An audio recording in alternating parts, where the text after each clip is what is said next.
ఇప్పుడు ఒక విషయాన్ని ధ్యానించుకుందాం మనం. లూకాసు సువార్త 15వ అధ్యాయము 25, 26 వచనములు. బహుజన సమూహములు ఆయనతో కూడా వెళ్ళుచున్నప్పుడు ఆయన వారి తట్టు తిరిగి, ఎవడైనను నా యొద్దకు వచ్చి తన తండ్రిని, తల్లిని, భార్యను, పిల్లలను, అన్నదమ్ములను, అక్క చెల్లెలంటను తన ప్రాణమును సహా ద్వేషించకుంటే వాడు నా శిష్యుడు కానేరడు అని అన్నాడు. ఆలోచించండి, ఇక్కడ ఏమంటున్నాడంటే తల్లిని, తండ్రిని, తన కుటుంబాన్ని, భార్యని, పిల్లల్ని అందరినీ కూడా ఇంక్లూడింగ్ తన ప్రాణమును సహా ద్వేషించకుంటే. అంటే ఆలోచించండి, ఇక్కడ ఈ మాట ప్రాణమును ద్వేష కూడా అనేది యాడ్ చేయకపోతే చాలా ప్రాబ్లం అయ్యేది. ఇక్కడ ఏమంటున్నాడు అని అంటే దేవుడు నీ ప్రాణాన్ని కూడా ద్వేషించమంటున్నాడు, తల్లి తండ్రిని ద్వేషించమంటున్నాడు. అంటే ఏంటి దేవుడు ద్వేషించమని చెప్పే దేవుడా? అంటే యేసు ప్రభు ఏం నేర్పించాడు అని అంటే నీ తల్లిదండ్రిని సన్మానించు అని చెప్పాడు. నీ తల్లిదండ్రిని సన్మానించు అనేది మనకు ఒక ఆజ్ఞ కదా. కానీ ఇక్కడేమో నీ తల్లి తండ్రిని, నీ ప్రాణాన్ని, నీ కుటుంబాన్ని కూడా ద్వేషించు అని అంటున్నాడంటే మరి ఏది నిజం? ఒకసారి ఆలోచించండి. ఇక్కడ ఏమంటున్నాడు అంటే మన ప్రాణాన్ని కూడా ద్వేషించమంటున్నాడు. దీని వెనకమాల యేసు ప్రభు వారు ఏం చెప్పాలనుకుంటున్నారు మనతో? అంటే ఇక్కడ ప్రేమించమని చెప్పాడు, ద్వేషించమని చెప్తున్నారు. యేసు ప్రభు తనకు తానే వ్యతిరేకంగా ఉన్న మాట్లాడుతున్నారా? ఆలోచించండి. ఈ సబ్జెక్ట్ అనేది చాలామంది అదర్ మతోన్మాదులు అని అంటాం కదా, వాళ్ళు చాలామంది కోట్ చేసి మాట్లాడుతూ ఉంటారు. దీని వెనకమాల ఉన్న ఇంటెన్షన్ అనేది అర్థం చేసుకోలేక, వాళ్ళకి ఆ జ్ఞానం లేక. ఒకసారి మనం మాట్లాడుకుందాం ఇక్కడ. ఇది బైబుల్ అనేది కాంట్రడిక్షన్ అని అంటారు. లిటరల్గా తీసుకునేసి తల్లిదండ్రిని ఎలాగనంటే ద్వేషించే వాళ్ళు ఉంటారు. అంటే ఇక్కడ వాళ్ళు కనీసం ఆలోచించరు, ద్వేషిస్తారు. ఓకే, మరి ఇక్కడ సన్మానించన్న దాన్ని ఎలా తీసుకుంటారు?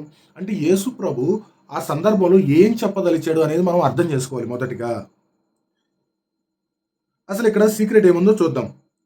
యోహాను సువార్త 14వ అధ్యాయం 15వ వచనం. మీరు నన్ను ప్రేమిస్తే నా ఆజ్ఞలను పాటిస్తారు అని చెప్పాడు. అంటే ఆయన ఆజ్ఞ ఏంటి? మీరు నన్ను ప్రేమిస్తే నా ఆజ్ఞలు పాటిస్తారు అని చెప్పాడు. ఆయన ఆజ్ఞ ఏంటి? నీ తల్లిని తండ్రిని గౌరవించు, సన్మానించని ఉంది. అంటే మనం ఆయన ఆజ్ఞల్ని, క్రైస్తవుడిగా బ్రతుకుతున్నాం అని అంటే మనం ఆయన ఆజ్ఞల్ని పాటించాలి. ఆయన ఆజ్ఞలు పాటించేవాడిగా ఉండాలి అని అంటే నీ తల్లిదండ్రుని సన్మానించాలి. సో నీ తల్లిదండ్రుని ఎప్పుడైతే ద్వేషిస్తావో దాని ఫలితం ఏంటి? ఆయన ఆజ్ఞల్ని నువ్వు మిస్ చేసేస్తున్నావు, అర్థం చేసుకుంటలేదు. సో ఇక్కడ మనం నిజంగా యేసు ప్రభువును ప్రేమించే వాళ్ళంగా ఉంటే, యేసు ప్రభువును అర్థం చేసుకుని క్రైస్తవులుగా బ్రతికే వాళ్ళంగా ఉంటే మనం చేయాల్సింది ఏంటి అని అంటే ఆయన్ని అర్థం చేసుకోవాలి. మనం ఆయన ఆజ్ఞల్ని పాటించాలి. ఆయన ఆజ్ఞ ఏంటి? తల్లి తండ్రిని సన్మానించు, గౌరవించు అనేది ఆయన ఆజ్ఞ కదా. సో ఒకసారి ఆలోచిద్దాం, ఇక్కడ ఏమంటున్నాడు యేసు ప్రభు. యాక్చువల్గా యేసు ప్రభు యొక్క తత్వం ఏంటి అంటే ప్రేమస్వరూపి. ఆయనకు ఉన్నది ఏంటి అని అంటే ప్రేమ. ప్రేమ ప్రేమ నిన్ను వలని పొరుగు వారిని ప్రేమించు అని చెప్పిన దేవుడు మన కోసం ఏమాత్రం నీతి లేని మన కొరకు తన ప్రాణాన్ని సమర్పించి ఒక వధింపబడిన గొర్రెపిల్లలాగా తనను తాను అర్పించుకున్న దేవుడు ద్వేషాన్ని ఎలా నింపుతాడు? అది కూడా తల్లి తండ్రిని, కుటుంబాన్ని. ఒక్కసారి ఆలోచించండి. ఆయన ఏం చెప్పాడంటే మొదటి ఆజ్ఞ ఏంటి అని అంటే తన తర్వాత ఎప్పుడైతే నీ ఆత్మీయత తర్వాత మొదటి ఆజ్ఞ అంటే నీ తల్లి తండ్రిని సన్మానించు అనేదే మొదటి ఆజ్ఞ. అయితే ఇక్కడ తల్లి తండ్రిని, నీ కుటుంబాన్ని, నీ బిడ్డల్ని, నీ భార్యని, నీ ప్రాణాన్ని కూడా ద్వేషించమని ఎందుకు చెప్పాడో ఒకసారి చూద్దాము.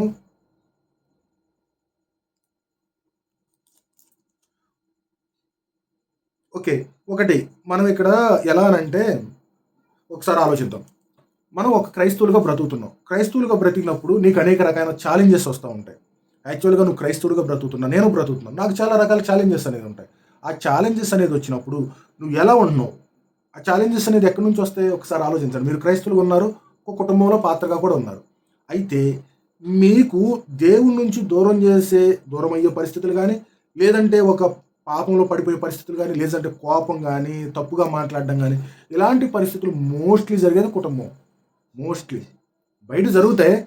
కానీ యేసు ప్రభు చెప్పేది ఏంటంటే వరస్ట్ కేసు ఏంటి అని అంటే నీ బయట జరిగేదాన్ని పక్కన పెట్టు, బయట జరిగేదాన్ని అసలు లెక్కే చేయొద్దు అన్నాడు.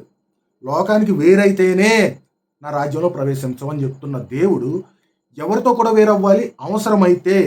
ఆలోచించండి, ఇక్కడ చాలా ఇంపార్టెంట్ పాయింట్. నీవు పాపంలో పడిపోయే పరిస్థితి ఎక్కడా అనంటే నీకు నువ్వు తప్ప, నీ సెల్ఫ్‌తో నువ్వు మాట్లాడుకున్నప్పుడు తప్ప, ఒక గదిలో ఒక్కడిగా నువ్వు బ్రతుకుతున్నప్పుడు తప్ప, ఇంకొక మనిషితో కలిసినా, మాట్లాడినా, ఇంకొక మనిషితో ఏది చేసినా, ఒక కన్వర్సేషన్ ఏదన్నా జరిగిందంటే పాపంలో పడిపోతావు. పాపంలో పడిపోతావు. అలాంటప్పుడు నువ్వు లోకానికి వేరైతేనే, నీ కుడి చేయి నిన్ను అభ్యంతరపడితే నరికేసేయ్ అని చెప్పాడు. అంటే లోకం వల్ల నువ్వు దేవునికి దూరం అవుతున్నావా? లోకాన్ని వేరు చేసేయ్ అని చెప్పాడు. సో, అక్కడి నుంచి ఈ కేసులోకొస్తే, అంటే లోకాన్ని వేరు చేసేసావు. No problem. అయితే కుటుంబాన్ని కూడా ద్వేషించమంటున్నాడంటే ఎలాంటి పరిస్థితి? నీవు కుటుంబం వల్ల దేవునికి దూరం అవుతున్నావు అనంటే, దేవునికి దూరం అవుతున్నావు అంటే దేవుని యొక్క స్వార్థం ఏమన్నా ఉందా? దేవుని యొక్క స్వార్థం ఏమన్నా ఉందా దీంట్లో? దేవుడు దేని కొరకు ఆయన చెప్తున్నాడు ఈ మాట? దేని కొరకు ద్వేషించమని చెప్తున్నాడు?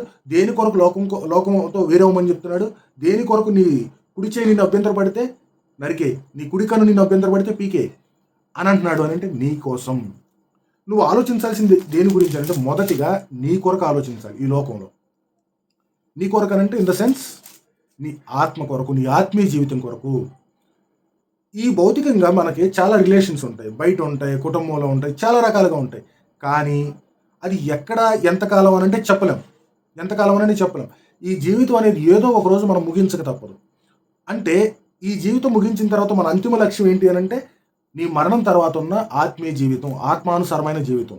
ఈ ఆత్మానుసారమైన జీవితం నీ లక్ష్యమైనప్పుడు అలాంటి ఆత్మానుసారమైన జీవితాన్ని ఇవ్వడానికి దేవుడు ఈ లోకంలోకి వచ్చినప్పుడు, అలాంటి జీవితం ఇవ్వడానికి యేసుక్రీస్తు తనను తాను గొర్రెపిల్లలాగా వధించుకొని చనిపోయి తన వల్ల ఆయన నీతిని నీకు నాకు మనందరికీ ఇచ్చినప్పుడు ఆ నీతిని వ్యర్థం చేసేవాళ్ళగా మన కుటుంబం ద్వారా ఉంటే, గుర్తుంచుకోండి, ఆయన ఇచ్చిన నీతిని అంటే మరణం తర్వాత మనకు వచ్చే నీతిని, మనకు వచ్చే జీవితాన్ని, క్రైస్తవుడికి ఇంపార్టెంట్ అయిన ఆత్మీయ జీవితాన్ని ఒకవేళ నీ కుటుంబం అభ్యంతరపరిస్తే కుటుంబాన్నైనా ద్వేషించాలన్నాడు.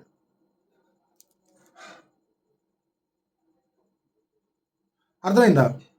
అంటే ఆలోచించండి ఇక్కడ డీప్‌గా. ఒక్కోసారి నీ ఆలోచన ఒకటై ఉంటది. ఇది చాలా సార్లు చాలా మందికి జరుగుండొచ్చు. నీ ఆలోచన ఒకటుంటది. నీ ఆలోచన అంటే నువ్వు ఎప్పుడైతే దేవుడిలో బ్రతకాలనుకుంటున్నావో, దేవునికి ఇష్టానుసారమైన బిడ్డగా నువ్వు బ్రతకాలనుకుంటున్నావో, అలాంటప్పుడు నీ ఆలోచన ఒకటుంటది. ఇలా చేయాలనుకుంటున్నావు. కొన్నిసార్లు ఏమవుతారంటే కుటుంబంలో ఎవరో ఒకరిని బట్టి నీ మాట వినకపోవచ్చు. వాళ్ళకొక ఆలోచన ఉండొచ్చు. వాళ్ళ పర్స్పెక్టివ్‌లోకి నువ్వు కాంప్రమైజ్ అవ్వాల్సొస్తది. ఎక్కడ? ఆత్మీయ జీవితంలో. నువ్వు భౌతికంగా ఎలా బ్రతుకుతావో బ్రతుకు. కానీ భౌతికంగా జీవించే జీవితంలో నీ యొక్క జీవితాన్ని పాపంలోకి తీసుకెళ్తున్నావు అనంటే ఎవరి వల్ల? ఈ లోకాన్నయితే తీసేసేయి అసలు. ఎవరి వల్ల? నీ కుటుంబం వల్ల. నోట్ చేసుకోండి. నీ కుటుంబం, నీ తల్లి, తండ్రి, నీ భార్య, బిడ్డల వల్ల నువ్వు పాపంలో పడిపోయేవాడిగా ఉన్నావా? ఇక్కడ అంటుంది ఏంటంటే మాట, ఎవడైనను నా యొద్దకు వచ్చి తన తండ్రిని, తల్లిని, భార్యను, పిల్లలు, అన్నదమ్ములను, అక్క చెల్లెలను, తన ప్రాణమును కూడా ద్వేషింపకుంటే వాడు నా శిష్యుడు కానేరడు. అంటే ఏంటి? నువ్వు ఎప్పుడైతే ఆయన దగ్గరికి వచ్చి శిష్యుడిగా కంప్లీట్‌గా ఆయనకే నా జీవితం అనుకుని బ్రతకాలనుకుంటావో, వీళ్ళందరూ కూడా నిన్ను అడ్డగించే వాళ్ళుగానే ఉంటారు. నువ్వేం చేయాలంటే నిదానంగా వాళ్ళని మార్చుకోవాలి. లేదా ఒక పరిస్థితి వచ్చింది. ఆ పరిస్థితి వచ్చినప్పుడు వాళ్ళు నేను కావాలా, వాళ్ళు కావాలన్నప్పుడు నువ్వు ఖచ్చితంగా కుటుంబాన్ని వదిలేసుకుంటవే. ఎందుకనంటే కుటుంబంలో ఈ జీవితం అనేది ఎంతవరకు ఉంటది? కొంతకాలం అదేదైనా గాని. కొంతకాలం వచ్చేవాళ్ళే ఈ జీవితంలో. అది ఎవరైనా. మీకొచ్చి ఉంటాయి కదా పరిస్థితులు. ఒకసారి ఆలోచించండి. నీ జీవితంలో నీ కష్టకాలంలో ఎవరు నిలబడ్డారు నీకు? అంటే ఐ మీన్ నువ్వు పాపంలో పడిపోతావు. పాపంలో పడిపోయినప్పుడు ఆ గిల్టీ ఉంటది కదా! ఆ గిల్టీ ఎవరితో చెప్తావు నువ్వు? నిజంగా పాపం చేశానన్న బాధను, ఆ బాధని ఎవరు తీసేస్తారు? నీ తల్లి తీసేసిద్దా? నీ చేతికి గాయమైతే గబాలనొచ్చేసి కట్టొచ్చు. నీకో కిడ్నీ కావాలంటే కిడ్నీ ఇవ్వచ్చు. కానీ క్రైస్తవుడిగా బ్రతుకుతున్న నువ్వు, నేను మనకి కావాల్సింది ఏంటి అనంటే పాపం నుంచి విడుదల. పాపంలో పడకుండా యేసుక్రీస్తు ఇచ్చిన నీతిని మనం అందిపుచ్చుకొని దాన్ని కంటిన్యూ చేస్తూ బ్రతకడం. నువ్వు ఎప్పుడైతే పాపంలో పడతావో ఆ పాపాన్ని తీసుకెళ్ళి నువ్వు తల్లికి చెప్పలేవు, తండ్రికి చెప్పలేవు. తల్లి తండ్రితో చెప్తే వాళ్ళు తీసేస్తారా? తీయలేరు. నీ అంతిమ లక్ష్యం ఏంటి క్రైస్తవుడిగా? పరలోక రాజ్యం. పరలోక రాజ్యం అని నువ్వు నిర్ణయించుకున్నప్పుడు ఒకవేళ ఆ పరలోక రాజ్యానికి సంబంధించిన నీ జీవితంలో వాళ్ళు ఒకవేళ అడ్డుపరిచే వాళ్ళగా ఉంటే వాళ్ళనైనా కానీ వదులుకుంటానికి సిద్ధపడు.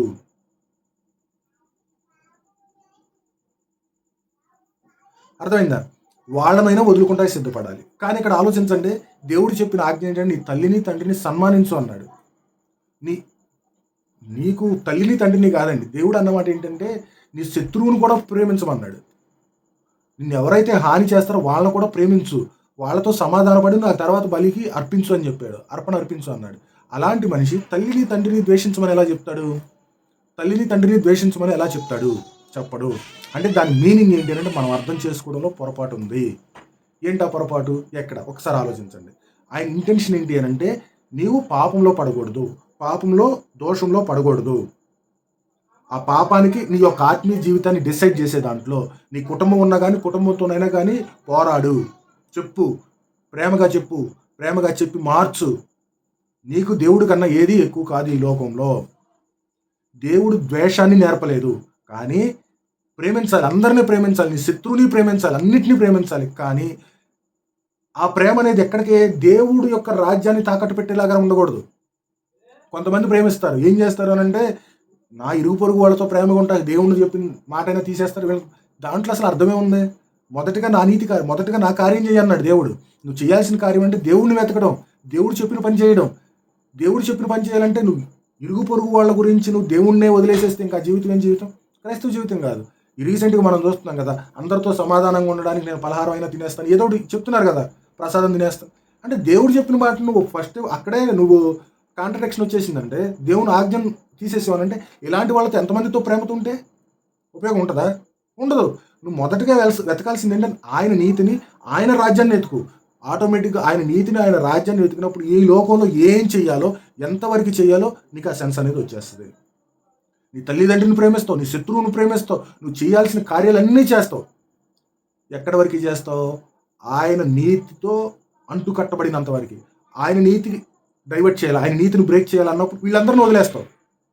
లేదు యేసు ప్రభువుని వదిలేసేసి నువ్వు వచ్చే వ్యభిచారం చేయి అంటారు ఎవరైనా, వ్యభిచారంలోకి వెళ్ళు అని అంటారు. ఎగ్జాంపుల్ నేను చెప్తున్నాను. అప్పుడు ఏం చేస్తావు నువ్వు? వ్యభిచారం చేస్తావా? నా వాళ్ళు చెప్పారని ఏదో ఒక తప్పు పని చేద్దావరా అంటారు, చేస్తావా? లేదంటే వాళ్ళు మారరు, కుటుంబంలో ఉన్న వాళ్ళు మారరు, నువ్వు మారేవు, క్రైస్తవుడిగా మారు. వాళ్ళు ఏం చెప్తారు? ఏదో తప్పు చేద్దామని చెప్తారు, లేదంటే ఒక తప్పు మాట మాట్లాడతారు. ఆ తప్పు మాట నువ్వు ఎంతసేపు ఫోకస్ ఎంతసేపు తట్టుకుంటావు? కాదు, కూడదు, చేయకూడదు, ఇది మాట్లాడకూడదు అని చెప్తావు. ఎందుకని? నువ్వు ప్రేమిస్తున్నావు కాబట్టి. దేవుని యొక్క ప్రేమ అనేది ఎలా ఉంటుందంటే ఎలా ఉంటుంది? తప్పు చేయకుండా ఆపుతావు, ద్వేషించేస్తావు. ఎందుకని? లోకమంతా పాపమై ఉన్నప్పుడు నా శిష్యుడిగా ఉన్నావు అని అంటే నువ్వు ప్రవర్తించే ప్రవర్తన అనేది నీ కుటుంబంలో ఉన్న వాళ్ళకే నచ్చదనమాట. వాళ్ళు కంప్లీట్గా నీతో ఇగ్నోర్ చేస్తారు, నీతో ఎగనెస్ట్గా మారుతారు. ఎగనెస్ట్గా మారినా కూడా నువ్వేం చేయాలనంటే కాదు, ఇది కూడదు, ఇది చేయకూడదు, దేవుడు ఇలా చెప్పాడు, చేయొద్దని చెప్పాడు అన్నప్పుడు ఇది ద్వేషమే కదా. నువ్వు ఏం చేస్తావనంటే సత్యం కోసం చిత్రహింసలు కుటుంబంతోనైనా పడడానికి సిద్ధంగా పడతావు. నువ్వు ఎప్పుడైతే దేవుని యొక్క పని చేయడానికి పదే పదే నిన్ను పురికొల్పుకుంటావో అప్పుడు నీ కుటుంబంలో నుంచే నీకు ద్వేషం మొదలవుతుంది. అప్పుడే నువ్వు నిజమైన శిష్యుడిగా మారతావు. ఇది ఎంతకాలం? నీ యొక్క సత్యాన్ని, నీ యొక్క నిజాయితీని, నువ్వు నిజంగా దేవుళ్ళో ఉంటున్నావా, వాళ్ళు ఎంతో కాలం నిన్ను ద్వేషించలేరు. ఇది నా జీవితంలో తెలుసు. ఏంటి అని అంటే నువ్వు చెప్తావు కొంతకాలం ఇలా చెయ్యాలి, ఇలా కాదు, కూడదని చెప్తావు, వాళ్ళు నిన్ను ద్వేషిస్తారు. వాళ్ళు ద్వేషించినప్పుడు నువ్వు చెబుతావు, చెప్పినప్పుడు ఆటోమేటిక్గా మీ ఇద్దరి మధ్య ఉండేది ఏంటి? ద్వేషం ఉంటుంది, కోపం ఉంటుంది. కానీ ఇది ఎంతకాలం అంటే కొంతకాలమే. ఎప్పటి వరకు? నువ్వు ఏదైతే చెబుతున్నావో, ఇక్కడే చాలామంది తప్పిపోతూ ఉంటారు. నువ్వు ఏదైతే చెప్తున్నావు, ఇలా చేయమన్నాడు దేవుడు, ఇలా చేయమన్నాడు అని చెబుతూ ఉంటావు, చెప్పిన దాన్ని చేయకపోతే ఇంకొకసారి నువ్వు ఏదైతే నువ్వు కుటుంబంలో చెబుతావో చెప్పిన దాన్ని చేయనప్పుడు కుటుంబం మరింత ఎలా అంటే అరాచకంగా తయారైపోతారు. నువ్వు వాళ్ళని మార్చుకోవాల్సిన బాధ్యత నీదే. నువ్వు ఎప్పుడైతే ఇనీషియల్గా అది కాదు, ఇది కూడదు, ఇది చెయ్యాలి, ఇది చేయకూడదు అని చెప్పి వాళ్ళతో ఆర్గ్యూ చేస్తావో దాన్ని మాటల వరకే పరిమితం చేయకూడదు. క్రియలు నువ్వు చూపించాలి, మాటలనేది చూపించాలి. నువ్వు చేసే మాటలు అనేది చూపించాలి క్రియల రూపంలో. అప్పుడే వాళ్ళు అర్థం చేసుకుంటారు, ఈయనకు ఒక ఉద్దేశం ఉంది, ఈయనకు ఒక ఇంటెన్షన్ ఉంది అని. ఎంతకాలం నిన్ను ద్వేషిస్తారు? నువ్వు చెప్తావు, ప్రేమగా చెప్తూ ఉంటావు, వాళ్ళు అదే చేస్తారు, కంటిన్యూ అవుతుంది. వాళ్ళు కోపపడతారు, ద్వేషిస్తారు, జరుగుతూ ఉంటుంది. కానీ ఏదో ఒక సిచ్యువేషన్లో నువ్వు ఒక మంచి పని చేసినప్పుడు, నువ్వు ఏదైతే చెబుతూ ఉన్నావో వాళ్ళ సిచ్యువేషన్లోకి వచ్చినప్పుడు దాని మీద నువ్వు స్టిక్ ఆన్ అయ్యినప్పుడు వాళ్ళకి అర్థమవుతుంది. ఏ మనిషి అయినా కానీ ఎంతో కాలం ద్వేషించలేడు, ఏదో సమయంలో అర్థం చేసుకుంటాడు. అర్థం చేసుకునే సమయం కొరకు నువ్వు ఎదురు చూడాలి. కానీ నువ్వు ఎప్పటికీ కూడా దేవుని యొక్క మాటను ధిక్కరించి ఈ కుటుంబాన్ని, ఈ యొక్క లోకంలో ఉన్న జనాల్ని ప్రేమించేవాడిగా ఉండకూడదు. మొదటిగా యేసుక్రీస్తు అనంటే నీ కొరకు, నీ యొక్క జీవితం కొరకు, నీ యొక్క నిత్య జీవితం కొరకు. ఆయన చేసిన త్యాగాన్ని నువ్వు పొందుకుంటాం కొరకు. ఆలోచించు. నీవు కుటుంబాన్ని ద్వేషించమన్నా, లోకానికి వేరేయమన్నా, నిన్ను నువ్వు ద్వేషించుకోమన్నా ఎందుకొరకు అనంటే నీ కొరకు. ఆయన వచ్చింది నీ కొరకు. ఆయన చేసిన త్యాగం నీ కొరకు. నువ్వు ఈరోజు బ్రతకాల్సింది నీ కొరకు మొదటిగా. నీ కొరకు ఇన్ ద సెన్స్ భౌతికంగా కాదు, ఆత్మీయంగా. ఆయన వచ్చింది నీకు భౌతికంగా ఇచ్చే జీవితం కోసం కాదు. ఆయన వచ్చింది ఆత్మీయ జీవితం కొరకు. ఆయన వచ్చింది, ఆయన చేసిన త్యాగం ఆత్మీయ జీవితం కొరకు. ఈరోజు నీ ఫోకస్ కానీ నీ అటెన్షన్ కానీ ఉండాల్సింది నీ ఆత్మీయ జీవితం కొరకు.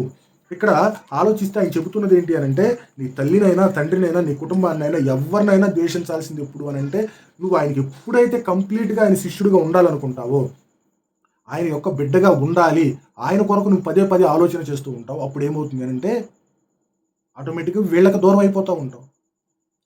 ద్వేషం అనేది వస్తూ ఉంటుంది.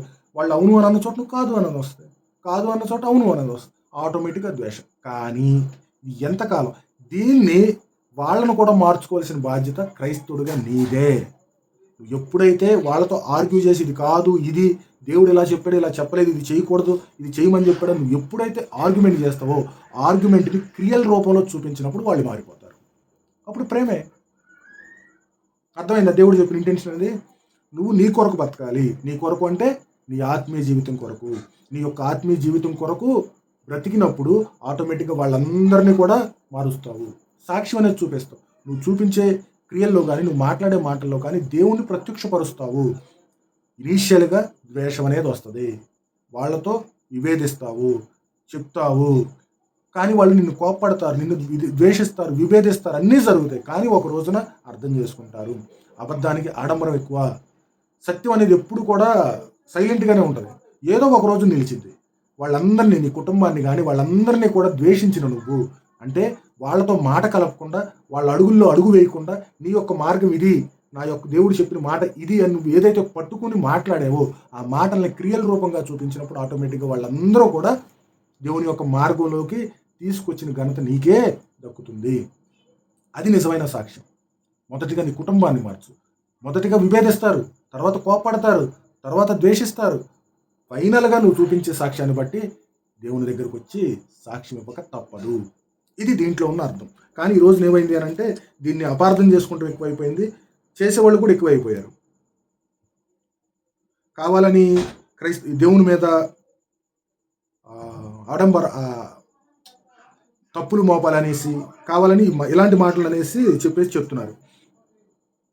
దేవుడు చెప్పింది ఏంటి అని అంటే ప్రేమస్వరూపి, నీ తల్లిని తండ్రిని సన్మానించు అన్న మాటలో తల్లి తండ్రిని ద్వేషించు అన్న మాట అంటే ఇన్ ద సెన్స్ నువ్వు ఎప్పుడైతే వాళ్ళు నిన్ను పాపానికి దేవుడి నుంచి దూరంగా చేస్తున్నారో అప్పుడు వాళ్ళను కూడా ద్వేషించక తప్పదు. కాదు అని చెప్పేయాలి అంతే. అంతే. కాదు, వాళ్ళు అవునన్న చోట కాదు అని చెప్పి అదే ద్వేషం. ద్వేషం అంటే ఏంటి? చంపడం కాదు. వాళ్ళు అవును అని అంటారు, ఇది చేద్దాం అని, సినిమాకి వెళ్దాం రా అంటారు, రాను. సిగరెట్ తాగుతావు రా అంటారు, ఎవరో నీ స్నేహితుడు ఎవరో ఒకరు, రాను. నీ భార్య అడిగింది, అయ్యా సినిమాకి వెళ్దాం రా అంటారు, రాను, చేయను. ఇదే ద్వేషం అంటే. అంటే నువ్వు ఖచ్చితంగా దేవుడు చెప్పిన మాట ఇది స్ట్రాంగ్గా నిలబడినప్పుడు ద్వేషం అనేది వస్తుంది. కానీ ఆ ద్వేషం ఎంతకాలం? కొంతకాలమే. తర్వాత వాళ్ళు కూడా నీ క్రియలను చూసి, నీ పనులను చూసి వాళ్ళు కూడా దేవునిలోకి తీసుకొచ్చే బాధ్యత నీదే అవుతుంది. అర్థమైందా? ఇది దీని యొక్క ఉద్దేశం, ఈ మాట యొక్క ఉద్దేశం. అర్థం చేసుకోండి. దేవుని యొక్క చెప్పిన మాటను అర్థం చేసుకోవడానికి ప్రయత్నించండి.